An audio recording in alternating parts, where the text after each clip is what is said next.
Sir, ನಿಮ್ಮ ಹೆಸರು? ಯತೀಶ್ ಕುಮಾರ್ ಅಂತ. ಓಕೆ, ಯತೀಶ್ ಅವರೇ, ನೀವು ಇಲ್ಲಿ ಪಾಂಚಜನ್ಯಕ್ಕೆ ಬಂದಿದ್ದೀರಾ.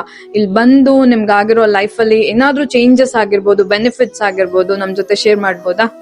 ಏನಾದ್ರೂ ಅಲ್ಲ, ತುಂಬಾ ಲಾಟ್ ಆಫ್ ಚೇಂಜಸ್ ಇದೆ ಇಲ್ಲಿ ಬಂದ್ಮೇಲೆ. ಪ್ರಶಾಂತ್ ಸರ್ ಮೀಟ್ ಮಾಡಿದ್ವಿ ಲಾಸ್ಟ್ ಇಯರ್. ಅದಾದ್ಮೇಲೆ ಸೊ ಫ್ರೀಕ್ವೆಂಟ್ ಆಗಿಲ್ಲ, ಸೊ ಆನ್ ಅಂಡ್ ಆಫ್ ಬರ್ತಾ ಇದ್ವಿ. But day to day we are seeing lot of changes day to day. So every day changes ಇದೆ. ಅಂಡ್ ತುಂಬಾ ಲೋ ಇದೆ, ಮತ್ತೆ ಸೈಕಾಲಜಿಕಲಿ ಮತ್ತೆ ತುಂಬಾ ಡಲ್ಲು ಮತ್ತೆ ತುಂಬಾ ಲೋ ಇದೆ. ಸೊ ಈ ಝೋನ್ ಇಂದ ಹೊರಗಡೆ ಬಂದು ಮತ್ತೆ ಒಂದು ಓರಿಯೆಂಟೇಷನ್ ಸಿಕ್ತು, ಒಂದು ಗೋಲ್ ಸಿಕ್ತು. ಮತ್ತೆ ಇನ್ನು ನನ್ನ ಫರ್ದರ್ ಗೋಲ್ಗೆ ರೀಚ್ ಮಾಡೋದಕ್ಕೆ ಇಲ್ಲಿ ಬಂದ್ಮೇಲೆ ತುಂಬಾ ಹೆಲ್ಪ್ ಆಗ್ತಾ ಇದೆ. ಓಕೆ, ಏನಾದ್ರೂ ಅಚೀವ್ಮೆಂಟ್ಸ್? ಡೆಫಿನೆಟ್ಲಿ ಇವಾಗ ಇಲ್ಲೇ ನೋಡಬಹುದು, ಈಗ ಒಂದು state medal, silver medal state ಅಲ್ಲಿ. ಕಂಗ್ರಾಚುಲೇಷನ್ಸ್. Thank you. ಮತ್ತೆ ಇವಾಗ ಸರ್ ಹೇಳಿದ್ರು ಇವಾಗ ಅದನ್ನ ನಾನು ನೆಕ್ಸ್ಟ್ ಗೋಲ್ಡ್ ಅಲ್ಲಿ ನೋಡ್ಬೇಕು ಅಂತ. So definitely we have a big goal. ಆ ಗೋಲ್ ಅಚೀವ್ ಮಾಡೋದಕ್ಕೆ ಸರ್ ಮತ್ತೆ ಇಲ್ಲಿಗೆ ನಾವು ಡೆಫಿನೆಟ್ಲಿ ನಾವು ಬರಲೇಬೇಕು. ಯಾಕಂದ್ರೆ without his help we cannot achieve. C it's a team work. ದೊಡ್ಡ ಅಚೀವ್ಮೆಂಟ್ ಮಾಡ್ಬೇಕಂದ್ರೆ ಇಟ್ಸ್ ಅಂದ್ರೆ ಏನ್ ಗೋಲ್ ಅಂತಂದ್ರೆ ಒಲಿಂಪಿಕ್ ಗೋಲ್ಡ್ ಮೆಡಲ್, ಅದು ನಮ್ದು ಪ್ಲಾನ್ ಇರೋದು, ಅದು ಏಮ್ ಇರೋದು. ಗೋಲ್ ಅಚೀವ್ ಮಾಡೋದಕ್ಕೆ ಒಬ್ಬರ ಕೈಯಿಂದ ಸಾಧ್ಯ ಅಲ್ಲ, it's a team work.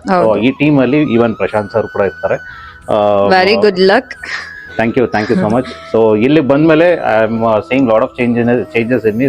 Confidence ಆಗಲಿ ಅಂಡ್ ಸೈಕಾಲಜಿಕಲಿ, ಮತ್ತೆ ಅದು ಬಿಟ್ಟು ಸ್ಪೋರ್ಟ್ಸ್ ಜೊತೆಗೆ ಐ ಆಮ್ ಸ್ಟಡಿಂಗ್ ಇವಾಗ ಲಾ ಓದ್ಬೇಕು ಅನ್ನೋ. ಸೊ ಹಾಗಾಗಿ so both hand in hand ಎರಡನ್ನ ಹೆಂಗ್ ಮ್ಯಾನೇಜ್ ಮಾಡೋದು ಅಂತ. ಸೊ ಅದನ್ನ ಇಲ್ಲಿ ಬಂದ್ಮೇಲೆ ಸ್ವಲ್ಪ ಮ್ಯಾನೇಜ್ ಮಾಡೋದೆಲ್ಲ ಕಲ್ತಿದ್ದೀನಿ with his guidance. And I am seeing lot of improvement in me day to day. Okay, in case ಪಾಂಚಜನ್ಯನ ರೆಫರ್ ಮಾಡ್ತೀರಾ ಅಂದ್ರೆ ರೇಟಿಂಗ್ ನೀವು ಎಷ್ಟು ಮಾಡ್ತೀರಾ 10 to 10 ಅಲ್ಲಿ? 10 out of 10 definitely. So definitely 10 out of 10. ಇನ್ನೊಂದು ಏನಂತಂದ್ರೆ ಏನೋ ಹೊರಗಡೆಯಿಂದ ನೋಡಿದ್ರೆ ಬರೀ ಇದು ಅಂದ್ರೆ ಬೇರೆಯವ್ರ ತರ ಅಲ್ಲ. ಸರ್ ಬಂದ್ರೆ ಫುಲ್ ಓವರ್ ಆಲ್ ನಿಮ್ಮ ಲೈಫ್ ಅಲ್ಲಿಂದ ಅಪ್ಲಿಫ್ಟ್ಮೆಂಟ್ ಸಿಗುತ್ತೆ, ಫುಲ್ ಓವರ್ ಆಲ್ ಲೈಫ್ ಅಲ್ಲೇ. ಆಮೇಲೆ ಬರೀ ಯಾವ ಪರ್ಪಸ್, ಹೆಲ್ತ್ ಪರ್ಪಸ್ ಆಗಲಿ ಮತ್ತೆ ಗೋಲ್ ಪರ್ಪಸ್ ಆಗಲಿ. ಸೊ ಇಲ್ಲಿ ಬಂದ್ಮೇಲೆ ನನಗಂತೂ ಓವರ್ ಆಲ್ ಅಪ್ಲಿಫ್ಟ್ಮೆಂಟ್ ಇದೆ. Even spiritually also overall upliftment ಇದೆ. So definitely it's a nice place to come and please to come and have a word with Prashant sir. Thank you so much for the feedback. Thank you. ಬರ್ತಾರಿ, ಇನ್ನ ಒಳ್ಳೇದಾಗ್ಲಿ. ನಮ್ಮ future goals ಏನಿದೆ ಬೇಗ reach ಆಗ್ಲಿ. ನಾವು ನಮ್ಮ entire team we are with you. Thank you so much.